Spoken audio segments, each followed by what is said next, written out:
The moment he pointed that remote at me and said those two words, "Get out," I knew something inside me had finished being patient.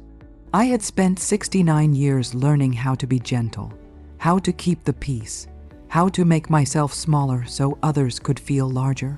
But that night, I walked out of my own front door, and I did not feel broken.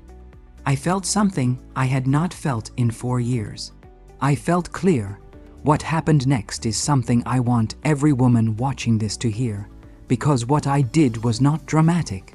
I did not raise my voice. I did not argue. I simply opened a leather folder I had not touched in years. And inside it was something far more powerful than any remote control. It was my name on a deed as sole owner. And tomorrow morning, they were going to find out exactly what that meant. The moment he pointed the remote at the television and said those words, "Get out, old woman," I understood with complete certainty that my life inside that house had reached its end. The remote clicked once. The room dropped into a silence so abrupt it felt like something breaking. I had been sitting in my chair by the window, the one with the worn patch on the armrest where my hand had rested for years. I was watching the evening news the way I had done for as long as I could remember. Not because the headlines mattered so much, but because that half hour was mine. It was the only part of the day when no one needed anything from me. When my knees forgot to ache and my thoughts were allowed to settle. Then Evan walked in front of the screen like a shadow moving across a wall. He did not look at me at first. He simply reached out and pressed the button. Then he turned and said it clearly and loudly and without a moment of hesitation. "Get out, go to your room. This living room belongs to me now." For a moment, I thought I had misheard him. 69 years of living teaches you that cruelty often disguises itself as misunderstanding. I looked past him toward the kitchen doorway. My daughter Rachel was standing there holding 2 grocery bags. The plastic handles were cutting into her fingers. Our eyes met. I waited. One sentence was all I needed from her. "Mom, this is your house," or simply "Do not speak to her that way." Anything at all. Rachel looked down at the floor. That was the moment something inside me went very still. Not angry, not broken, just clear. Evan dropped onto the sofa I had paid for and turned up the volume on his phone as if I had already ceased to exist. In his mind, I was furniture, something old that had come with the house. I stood up slowly. My joints complained, but I ignored them. I walked to the hallway. I reached into the bowl by the front door and wrapped my fingers around my keys. The metal was cold and solid and real. Evan laughed behind me and said, "Do not forget your glasses." Rachel did not follow me. At the door, I stopped for a moment. The framed photograph of the desert hills was hanging slightly crooked. The rug I vacuumed every Saturday lay flattened in the spot where Evan always dropped his shoes. I understood then that I had been making myself smaller for 4 years. Giving ground to a man who believed space was something you simply seized from others. I stepped outside and pulled the door closed gently behind me. Not in anger, not in fear. The way you place a final period at the end of a sentence that is finished. The air outside was cool and carried the smell of dust and evening flowers. I locked the gate from the outside and walked until I found a taxi. The driver asked where to. I gave him the name of a hotel in the city center. When I leaned back against the seat, my hands were trembling. Not because I was frightened, but because my mind had begun to move again after years of keeping still. That night alone, in a quiet hotel room, I opened an old leather folder I had not touched in years. Inside were copies of documents I had once handled every working day during my time at the County Land Records Office. Deeds, titles, ownership lines that do not lie and do not forget. At the top of one page was my name. Margaret Cole, sole owner. I smiled for the first time that evening. Evan had taken the remote control, but he had never owned the house. And by morning, He was going to understand the difference between those two things. I did not sleep much that night, but it was not the sleeplessness that comes from fear. It was the alert stillness of a mind that had finally been given space to work. The hotel room was quiet in a way my house had not been in years. No doors slamming somewhere down the hall. No television blaring from the next room. No man pacing the floor like something caged. Just the soft hum of the air conditioner and the faint glow of city lights pressing through the curtains. I sat at the small desk by the window and spread the contents of the folder in front of me, the way I used to arrange files back when I was still working. Before retirement had softened my days and dulled my attention, I had spent 32 years at the County Land Records office. I had watched families pull themselves apart over property lines and forgotten signatures and contested wills. I had heard gentle voices turn sharp the instant ownership was questioned, and I had learned one truth that never changed. Feelings fade, paper does not. The deed was exactly as I remembered it. Clean, recorded, no liens, no transfers. No shared ownership. The house had never stopped being mine. Not when my husband passed. Not when Rachel asked if she and Evan could stay for a little while. Not when that little while stretched into 4 years of swallowed words and closed doors. I poured a cup of hotel coffee and let it sit without drinking it. My reflection in the darkened window startled me. The same gray hair, the same lined face, but something in my eyes was different. I looked like the woman I used to be behind the records counter, the one people underestimated right up until the moment they realized she knew exactly where to look. I picked up my phone and scrolled to a name I had not called in years, Daniel Price. We had worked across the street from each other during the years. I was still filing documents and catching errors no one else noticed. He handled property disputes. I handled the records that resolved them. We had crossed paths often, professionally, respectfully, without small talk. He answered on the third ring, "Margaret." His voice carried surprise and then concern. "It is late. Are you all right?" "I am now," I said, "but I need your help in the morning." There was a pause. He knew me well enough not to ask for drama. What happened? I told him plainly without any added weight.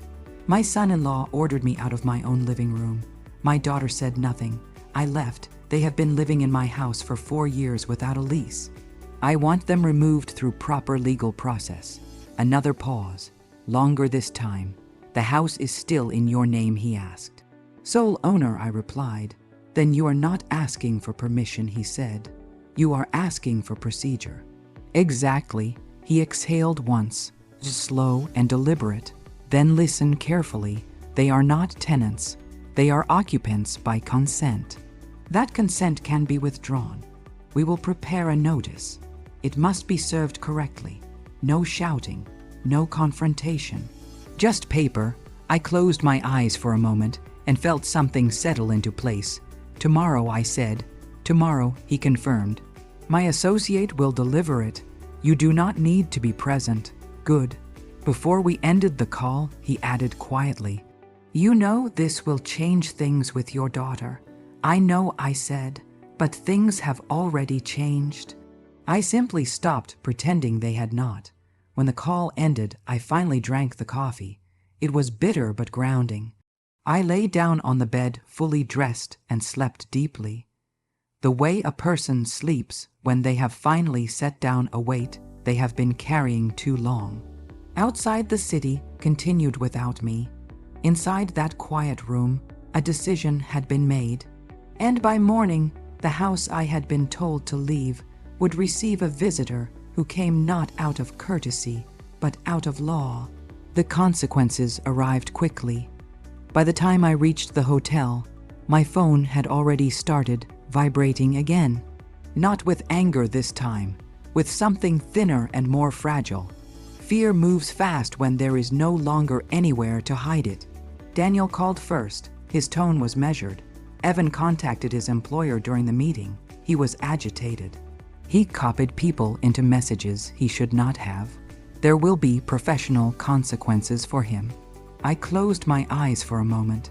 Evan had always believed that making enough noise could substitute for having real leverage. In the wrong room, it had cost him more than he understood. That evening, as the lights softened and the city cooled, Rachel's name appeared on my phone.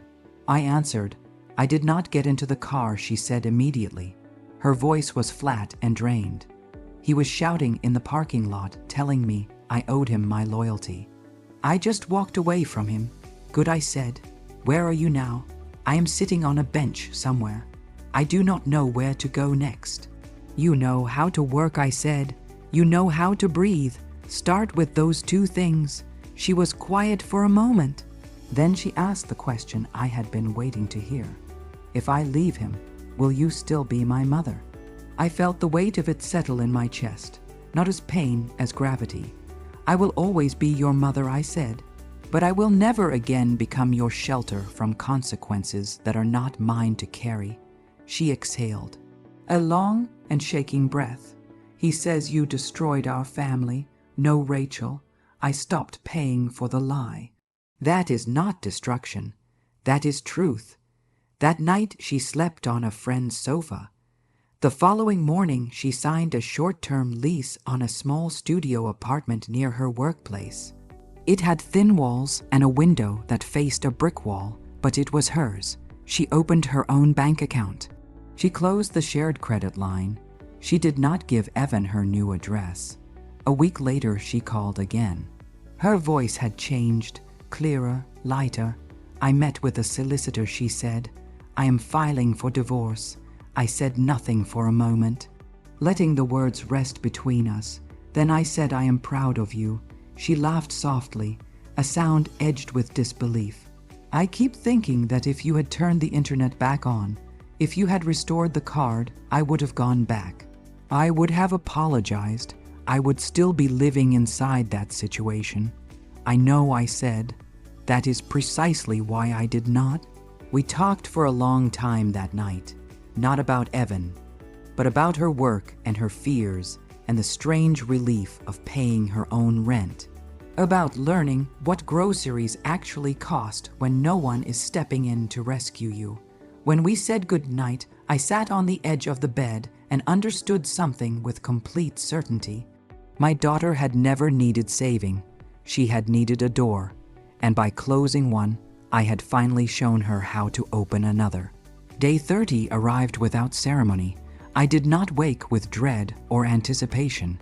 I woke the way I used to before Evan had moved in, calm and clear and unhurried.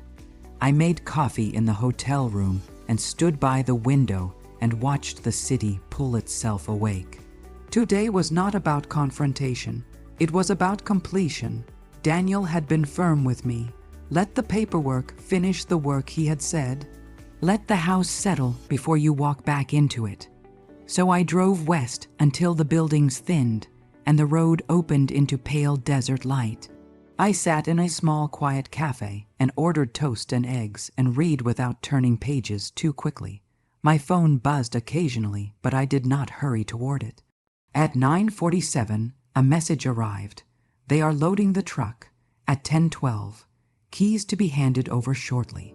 At 11, inventory completed, minor damage noted, locks intact. At 11:30, they are gone. That was everything. No shouting, no final accusations, no dramatic telephone calls, just a truck pulling away from a house that had been carrying weight it was never meant to hold. I returned in the afternoon. The gate opened without resistance. The key turned easily as if the house knew my hand.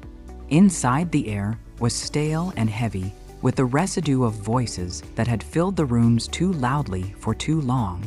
The living room looked larger without the so, for Evan had occupied like a throne. Pale squares on the walls showed where pictures had hung. Small holes marked where brackets and screens had been fixed and then removed. I opened every window. The breeze moved through the rooms like something cleansing, lifting the curtains, disturbing dust that had gathered quietly in corners. I rolled my sleeves up. I filled a bucket with warm water and cleaning solution, and I began at the floor. There is something deeply honest about scrubbing a space back to yourself. No audience required, no speeches. Just steady work. I washed the baseboards. I wiped down the shelves. I carried bags of unwanted things to the door. Old magazines, tangled cables, half-finished bottles of things Evan had decided he needed at some point, and then forgotten entirely. When the painter arrived the next morning, I chose the color without hesitation. Peach, I said, warm and quiet. By evening, the family room held a soft glow. No longer a place of contest, just a room made for living in. I put my chair back by the window. I set the small side table in its place beside it. I made tea and let the kettle sing without fearing someone would complain about the sound. The house did not feel like a victory. It felt returned to itself. That night, a knock came at the front door. Polite, measured, I knew before I opened it. Rachel stood on the porch with her hands folded and her eyes careful but steady. She did not move forward until I nodded. "May I come in?" she asked. As a guest, I said, "Yes, come in."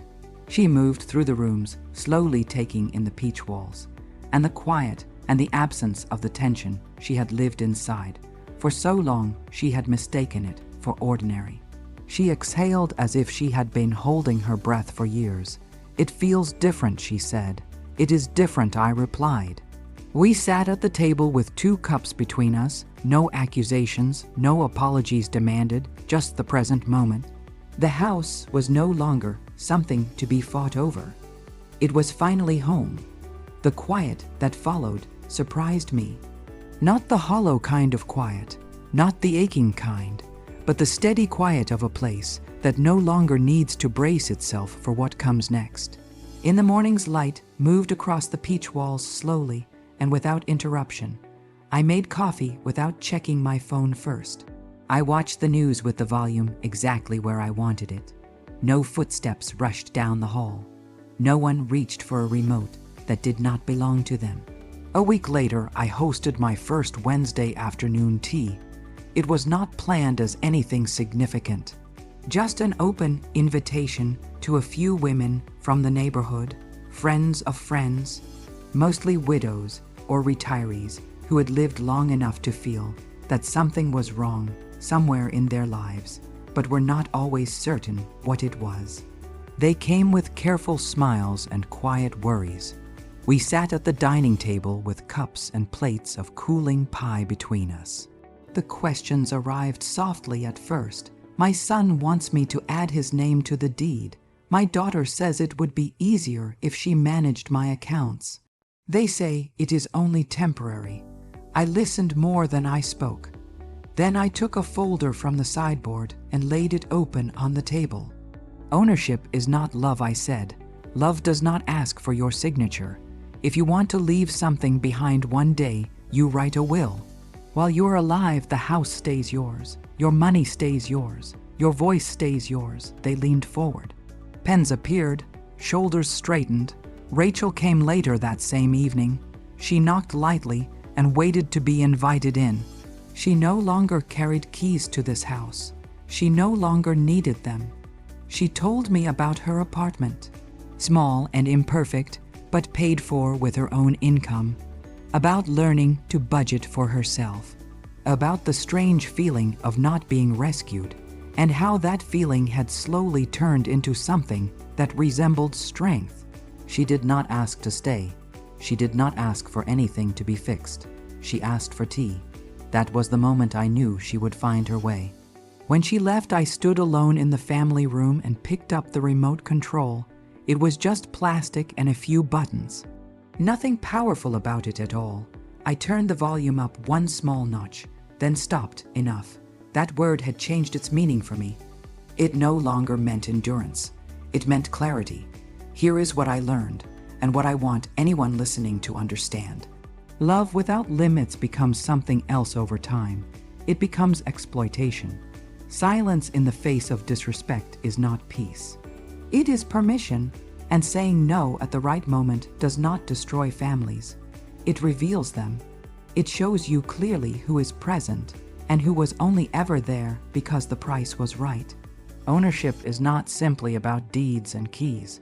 It is about the right to choose who sits at your table, how loud the room gets, whether you are truly seen inside the space you created and have maintained and called home.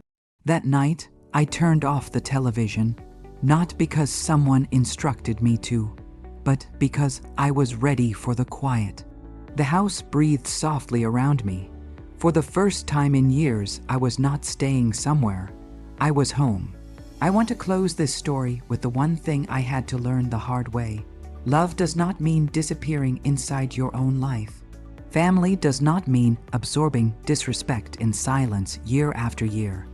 And helping the people you love should never require surrendering your dignity or your safety or your voice. For years, I believed that patience made me kind. I believed that staying quiet kept things peaceful. But silence did not protect me. It taught the people around me that I did not require protection. The moment I said no, everything became visible. Who respected me, who had been using me, and who had only remained as long as I continued to cover the cost. Limits are not cruelty, they are clarity. Saying no does not break families apart. It reveals the truth and gives everyone involved a genuine opportunity to grow.